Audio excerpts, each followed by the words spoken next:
Hello friends, welcome to class room studies. இன்னைக்கு facts 365 October 17 பற்றி தான் தெரிஞ்சுக்க போகிறோம். அதுக்கு முன்னாடி நம்ம சேனல் நீங்கள் சப்ஸ்கிரைப் பண்ணாமல் இருந்தீங்கன்னா சப்ஸ்கிரைப் பண்ணிடுங்க. நம்ம இன்னைக்கு பார்க்க போகிறது இன்டர்நேஷ்னல் ரிப்பேர் டே.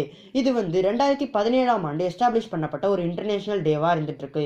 இதோட முக்கியமான நோக்கங்கிறது ரிப்பேரிங்கான இம்பார்ட்டன்ஸையும் வேல்யூவும் பொதுமக்கள் எடுத்துரைக்கும் விதமாக தான் இந்த நாள் அமைஞ்சிருக்குன்னே சொல்லலாம்.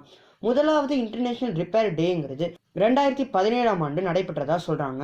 அதுக்கப்புறம் இது கண்டினியூஸாக அக்டோபர் 17 அப்படி இல்லாட்டினா தேர்ட் சாட்டர்டே இன் அக்டோபரில் கொண்டாடப்பட்டுருக்குன்னே சொல்லலாம்.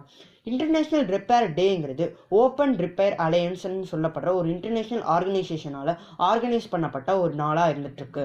அடுத்ததாக நம்ம பார்க்க போகிறது international day for eradication of poverty. இது வருஷமும் அக்டோபர் 17 அன்னைக்கு கொண்டாடப்படுற ஒரு அவேர்னஸ் டேவாக இருந்துகிட்ருக்கு. 1987 பிரான்ஸ்ல நடைபெற்ற ஒரு கூட்டத்தில் கிட்டத்தட்ட 1,00,000 பீப்புள் ஒன்று கூடி ஹியூமன் ரைட்ஸ்க்காகவும் லிபர்ட்டிக்காகவும் போராட்டம் மேற்கொண்டாங்க.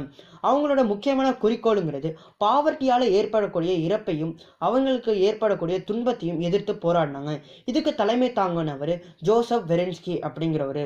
இவர் தான் இந்த மூமெண்ட்டோட ஃபவுண்டராக இருந்தார். அதுக்கப்புறம் 1992 இவரோட 4 வருஷ இறப்புக்கு அப்புறம் யுனைடெட் நேஷன்ஸ் இந்த October 17 international day for eradication of பாவர்ட்டின்னு சொல்லிட்டு அஃபிஷியலாக டெசிக்னேட் பண்ணாங்க. அன்னையிலேருந்து இன்னைய வரைக்கும் இது அக்டோபர் 17 அன்னைக்கு கொண்டாடப்பட்டிருக்கு. இன்னைக்கு அவ்வளவுதான். நாளைக்கு உங்களை வேறு ஒரு வீடியோ வச்சு சந்திக்கிறேன். அது வரைக்கும் தேங்க்யூ அண்ட் ஸ்டே டியூன்டு.